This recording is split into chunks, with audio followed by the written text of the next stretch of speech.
आज आपण श्रावण विशेषमध्ये बनवतो आहेत कटुरल्याची भाजी।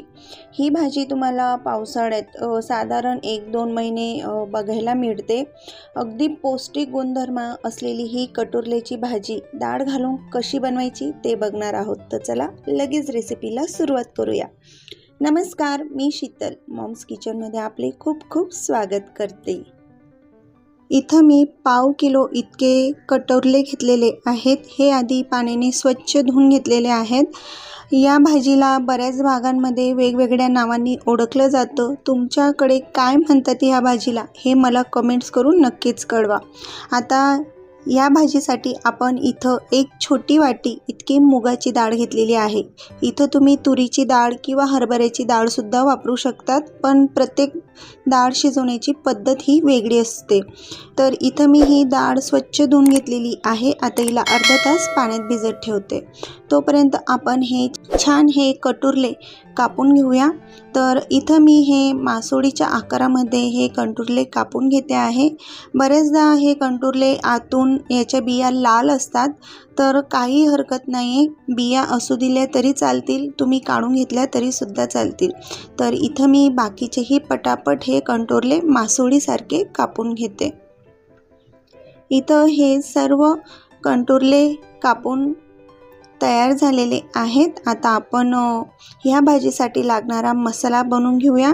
तर मिक्सर जार घेतलेला आहे, त्यामध्ये कोथिंबीर घेतलेली आहे, 7 ते 8 लसूण पाकळ्या, 2 ते 3 चमचे किसलेलं खोबरं, 1 इंच अद्रक। आता हे मिक्सरमधून आपण फिरून घेऊया।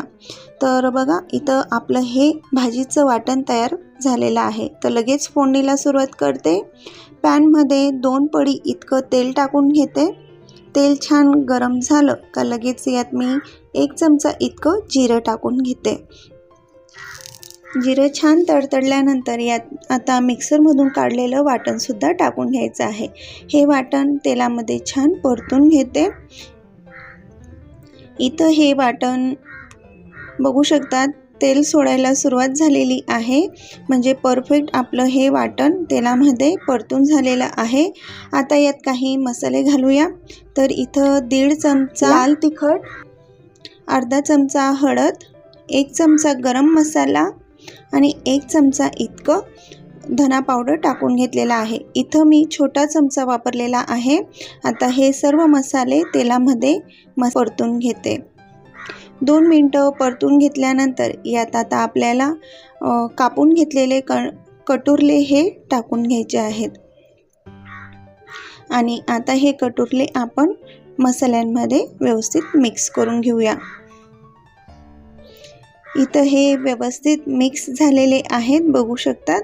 लो फ्लेमवर 2 मिनिटं पॅन कव्हर करून घेते। 2 मिनिटानंतर बघू शकतात एक छान वाफ फिरलेली आहे। आता यात आपल्याला जी आपण डाळ भिजत ठेवलेली होती यात टाकून घ्यायची आहे। जर इथं तुम्ही तुरीची डाळ वापरत असणार तर कटुरले शिजवण्याआधी फोडणीत आधी डाळ शिजवून घ्यायची आहे, मगच कटुरले टाकायचे आहेत। तर इथं मुगाची डाळ ही पटकन शिजते म्हणून मी नंतर टाकलेली आहे।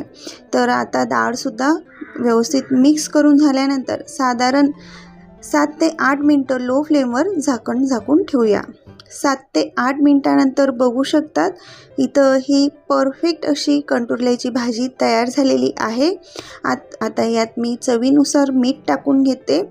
डाळ जोपर्यंत शिजत नाही तोपर्यंत मीठ घालायचं नाही आहे। भाजी व्यवस्थित मिक्स करून झाल्यानंतर याला 2 मिनिटं पॅन कव्हर करून घेते, म्हणजे मीठ हे भाजीमध्ये व्यवस्थित मिक्स होईल। 2 मिनिटानंतर बघा आपली ही भाजी बनून तयार झालेली आहे। मस्त हिरवीगार कोथिंबीर बारीक चिरलेली टाकून घेते आणि गरमागरम ही भाजी सर्व करते।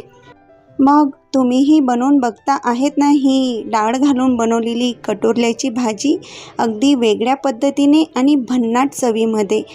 तर कशी वाटली ही रेसिपी मला कमेंट्स करून नक्कीच कळवा आणि आवडली असेल तर एक लाईक नक्कीच करा। भेटूया नवीन रेसिपीसोबत, तोपर्यंत धन्यवाद।